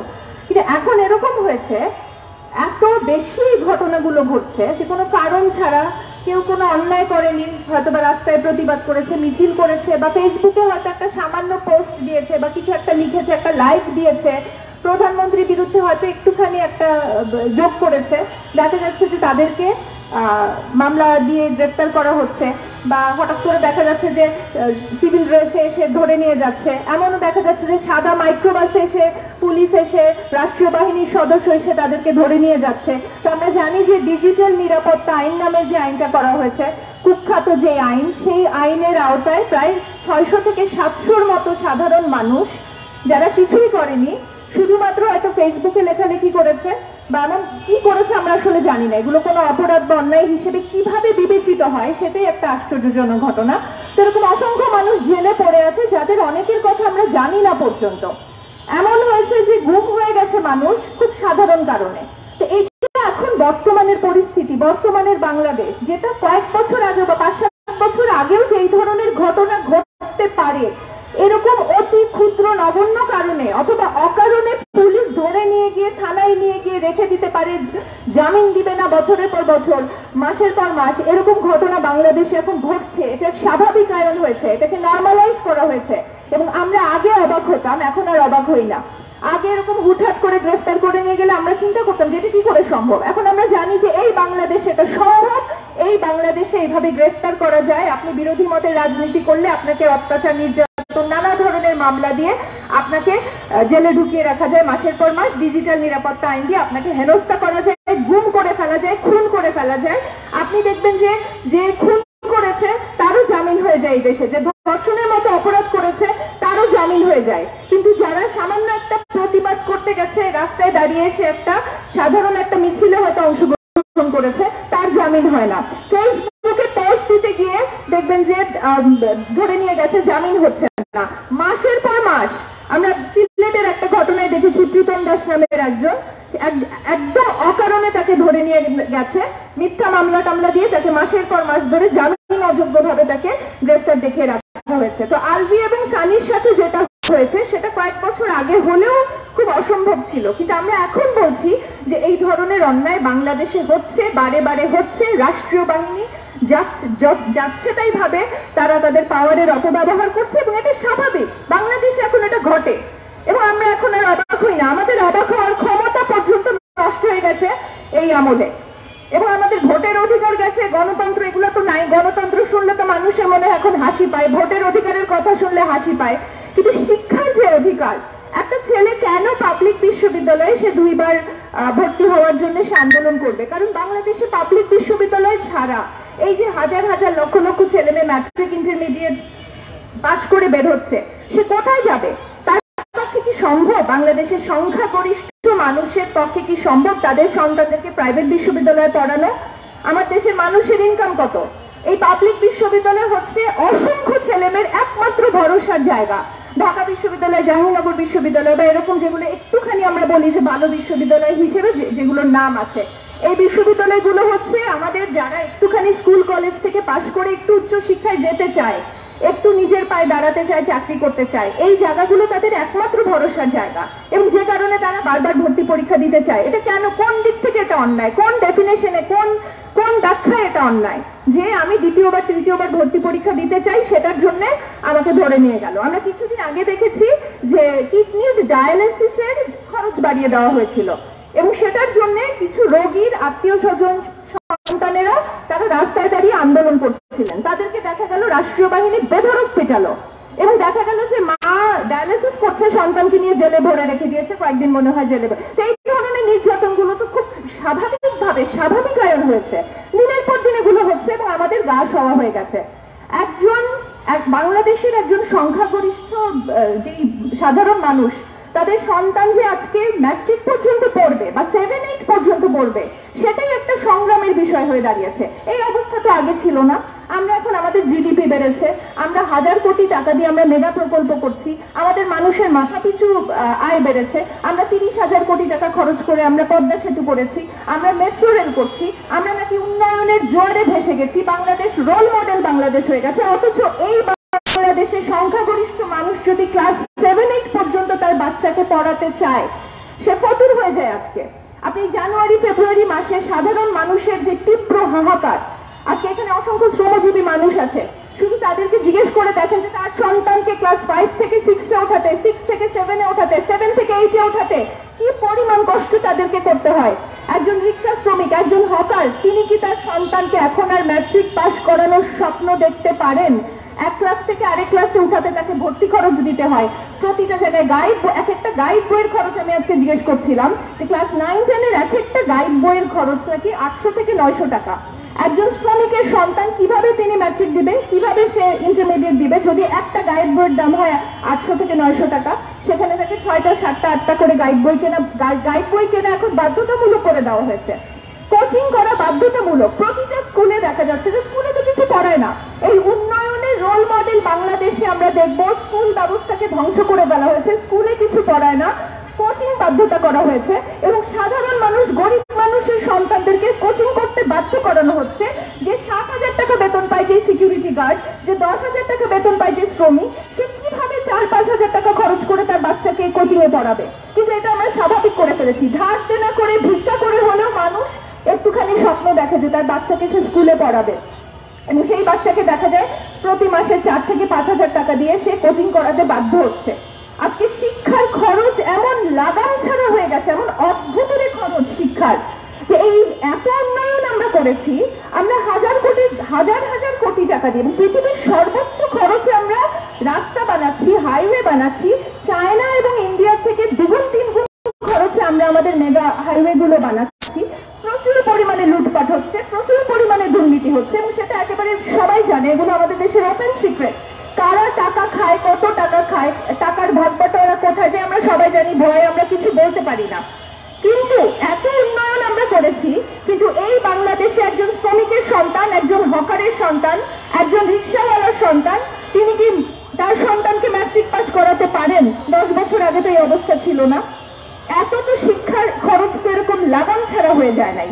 তার মানে একদিকে আমরা বলছি উন্নয়ন করে আমরা ফাটিয়ে ফেলেছি, উন্নয়নের জোয়ারে আমরা ভেসে গেছি, সারা পৃথিবী নাকি আমাদের দিকে তাকিয়ে আছে, যেটা উন্নয়নের রোল মডেল। আর এই বাংলাদেশে একজন সাধারণ শ্রমিকের সন্তান ক্লাস 8-9 পর্যন্ত সে পড়াতে গিয়ে ফকির হয়ে যাচ্ছে, হাত পাততে বাধ্য হচ্ছে, ভিক্ষা করতে বাধ্য হচ্ছে। তো এই হচ্ছে আমার শিক্ষা ব্যবস্থা। পাবলিক বিশ্ববিদ্যালয় পর্যন্ত পড়া তো অনেক দূরে থাক, 9-10 পর্যন্ত তার বাচ্চাকে পড়াতে পারছে না। 7-8-এ থাকতে অসংখ্য মেয়ের বিয়ে হয়ে যাচ্ছে, 6-7-এ থাকতে দেখা যাচ্ছে যে সে মেয়েদেরকে পড়াতে পারছে না, শেষ পর্যন্ত দেখা যাচ্ছে 8-9-এ উঠে অসংখ্য মেয়ের বিয়ে হয়ে যাচ্ছে। তো এটা সেই রোল মডেল বাংলাদেশ, যেখানে 42 মাধ্যমিক শিক্ষায় ঢোকার আগে 42%, 42% মেয়ে ঝরে পড়ে স্কুল থেকে। তো যেখানে পড়াশোনা করার পরিবেশ নাই, যেখানে টাকার অভাবে মানুষ পড়তে পারে না, যেখানে স্কুলে কিছু পড়া হয় না, কোচিং সেন্টারের উপর ব্যবসা, পুরো জিনিসটা একটা ব্যবসায়ীদের হাতে চলে গেছে। প্রতি খাতে, প্রত্যেকটা সেক্টরে যেখানে মারাত্মক ভয়ঙ্কর রকমের খরচ, সেখানে একটা বাচ্চা যখন ম্যাট্রিক ইন্টারমিডিয়েট পড়ে একজন সংখ্যাগরিষ্ঠ মানুষের সন্তানেরা যখন বিশ্ববিদ্যালয়ে পড়ার স্বপ্ন দেখে, সেই বিশ্ববিদ্যালয়ে পড়ার স্বপ্নটাকেও হত্যা করে ফেলা হয়। আর যখন সে বিশ্ববিদ্যালয়ে যায়, আমরা বিশ্ববিদ্যালয়ের অবস্থাটা আমরা জানি যে কিভাবে শিক্ষক নিয়োগে দিনের পর দিন কিভাবে দুর্নীতি হচ্ছে এবং কিভাবে দেখা যাচ্ছে যে যাদের শিক্ষাগত যোগ্যতার চেয়ে যাদের হচ্ছে সরকার দলকে তোষামত করার যোগ্যতা বেশি, সরকারি দল করা যাদের একমাত্র যোগ্যতা, তাদেরকে নিয়োগ দেওয়া হচ্ছে। আমরা কি এটা 10 বছর আগেও দেখেছি যেরকম নির্লজ্জভাবে নিয়োগ হয়, শুধুমাত্র সরকারি দল করবে, এটা হচ্ছে তার একমাত্র যোগ্যতা। এইভাবে বহু শিক্ষককে নিয়োগ দেওয়া হয়, বহু শিক্ষক নিয়োগের কথা আমরা শুনি।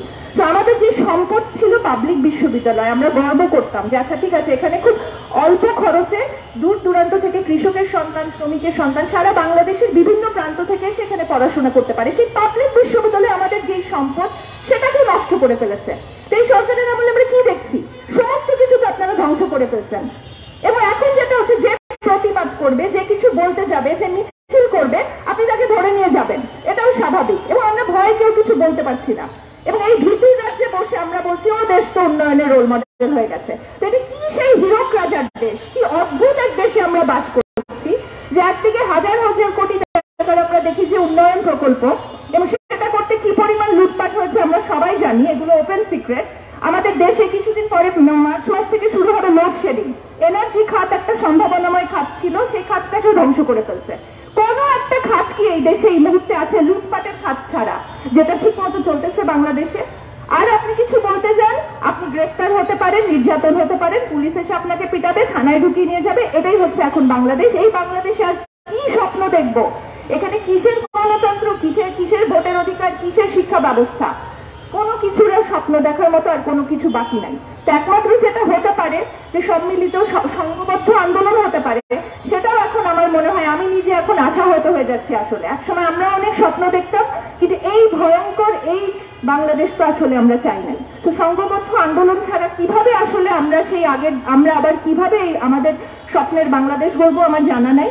এই মুহূর্তে শুধু এটাই বলতে পারি যে আলভি এবং সানি বিনা অপরাধে তারা জেলে আছে, তাদেরকে অবিলম্বে মুক্তি দেওয়া হোক এবং এই ফ্যাসিজম থেকে, এই স্বৈরাচারের হাত থেকে আমরা মুক্তি চাই। ধন্যবাদ। ধন্যবাদ। সংগ্রামী সমাবেশ, আমাদের সমাবেশে উপস্থিত থেকে সংগতি জানিয়েছেন প্রাক্তন ছাত্রনেতা, বাংলাদেশ ছাত্র ইউনিয়নের সাবেক সভাপতি বাকিবুল্লাহ।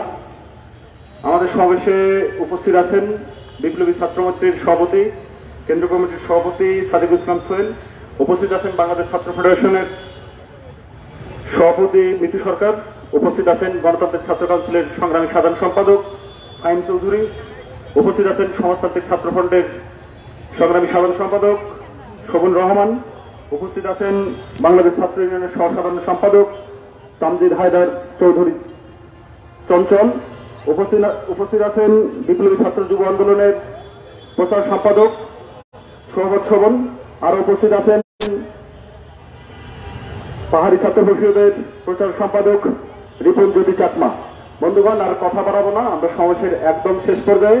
আমাদের আজকে সমাবেশের সমাপনী বক্তব্য প্রদান করবেন সমাজতান্ত্রিক ছাত্র ফ্রন্টের সংগ্রামী সভাপতি সালমান সিদ্দিকী। গণতান্ত্রিক ছাত্র জোটের সমন্বয়ক সালমান সিদ্দিকীকে সমাপনী বক্তব্য প্রদান করার জন্য আহ্বান জানাচ্ছি। গণতান্ত্রিক ছাত্র জোট আয়োজিত আজকের সংহতি সমাবেশে জোটভুক্ত বিভিন্ন ছাত্র সংগঠনের নেতাকর্মীবৃন্দ এবং আজকে যারা সংহতি জানিয়েছেন এবং যারা শুনছেন সবাইকে জানা বিপ্লবী শুভেচ্ছা। আসলে আপনারা জানেন যে আজকে আমরা যে আলভী মাহমুদ এবং বক্তের উদ্দিন সানি তাদেরকে যে অন্যায়ভাবে ডেকে নিয়ে শাহবাগ থানার ওসি তাদেরকে ফোন করে ডেকে নেয় এবং তারপর তাদেরকে গ্রেপ্তার দেখিয়ে তাদেরকে আদালতে নেওয়া হয় এবং একটা অন্যায় জুলুম তাদের বিরুদ্ধে চালানো হয়। এবং যে মামলা তাদের বিরুদ্ধে দেওয়া হয়েছে আপনারা জানেন যে 1 বছর আগে ছাত্রলীগ এবং ছাত্র অধিকার পরিষদের মধ্যে সংগঠিত যে মামলা, সে মামলা তাদেরকে গ্রেপ্তার দেখানো হয়েছে। একটা রাষ্ট্র কত নির্যাতনমূলক, কত ফ্যাসিস্ট হলে সেটা দুজন ছাত্রকে তারা থানায় ডেকে নিয়ে সেখানে গ্রেপ্তার দেখায় এবং সেই গ্রেপ্তারে তারা 1 বছর আগে অন্য একটা মামলায় তাদেরকে তারা গ্রেপ্তার দেখাচ্ছে। এটার মধ্য দিয়ে আমরা বুঝতে পারি যে রাষ্ট্র কতটা অমানবিক, কতটা পৈশাচিক, কতটা ফ্যাসিস্ট। কিন্তু বন্ধুরা, যে কথা আমরা বলতে চাই, আশার দিক হচ্ছে যে এই রাষ্ট্র অগণতান্ত্রিক রাষ্ট্র, সে মানুষকে ভালো রাখতে চায় না, সে দমন পীড়ন করে সে ভাবে মানুষের যে অধিকার, সে অধিকারকে সে দমাতে পারবে। কিন্তু আমরা দেখি রাষ্ট্রের বিরুদ্ধে আলভী এবং সানির একটা প্রশ্নবোধক চিহ্ন হয়ে দাঁড়ায়। তারা রাষ্ট্রকে প্রশ্ন করে, তারা চ্যালেঞ্জ ছুড়ে দেয়। এই রাষ্ট্র যা কিছু তা করতে পারে না, তার প্রতিবাদ তারা করে, তার বিরুদ্ধে তারা লড়াই তারা গড়ে তোলে। এবং আমরা আশা রাখতে চাই, আমরা ভরসা রাখতে চাই বাংলাদেশের তরুণদের প্রতি। এবং যে সমস্ত মানুষ এখনো জেগে আছেন, যাদের বিবেক এখনো মরে যায়নি, যাদের মনুষ্যত্ব বোধ এখনো জেগে আছে, সেই সমস্ত মানুষ এসে সেই সমস্ত তরুণ যুবকদের প্রতি আমরা এখন আস্থা রাখতে চাই। আমরা আস্থা রাখতে চাই আলভী সানিদের প্রতি, যারা কোনো অন্যায় মাথা পেতে মেনে নেয় না। আলভী এবং সানিরা শুধুমাত্র তারা ভর্তি হতে পারবে বলে তারা আন্দোলন করছে না। এই রাষ্ট্র ব্যবস্থা যে অমানবিকতা, তার যে অত্যাচারমূলক ব্যবস্থা, তার বিরুদ্ধে তারা দাঁড়ায়, তার বিরুদ্ধে তারা কথা বলে, তার বিরুদ্ধে তারা লড়ায়। এটাই হচ্ছে আমাদের স্বপ্ন। এই স্বপ্ন আমরা জাগিয়ে রাখতে চাই, এই স্বপ্ন আমরা বাঁচিয়ে রাখতে চাই। সেই জন্য আমরা আহ্বান করি যে আসুন, এই যে নির্যাতনমূলক যে রাষ্ট্র, তার কানায় কানায় যে দুর্নীতি, তার যে নির্যাতন, তার যে জুলুম, তার যে অত্যাচার, সেই অত্যাচার, নির্যাতন এবং জুলুমের বিরুদ্ধে আমরা প্রতিটা জায়গা থেকে আমাদের অবস্থান থেকে আমরা আমাদের লড়াই গড়ে তুলি। সেই লড়াইকে আপনারা এগিয়ে নেবেন, সেই লড়াই আপনার পাশে থাকবেন, সেই প্রত্যাশা এবং প্রত্যয় ব্যক্ত করে আজকের সংহতি সমাবেশের কাজ আমরা এখানে শেষ করছি। সবাইকে ধন্যবাদ।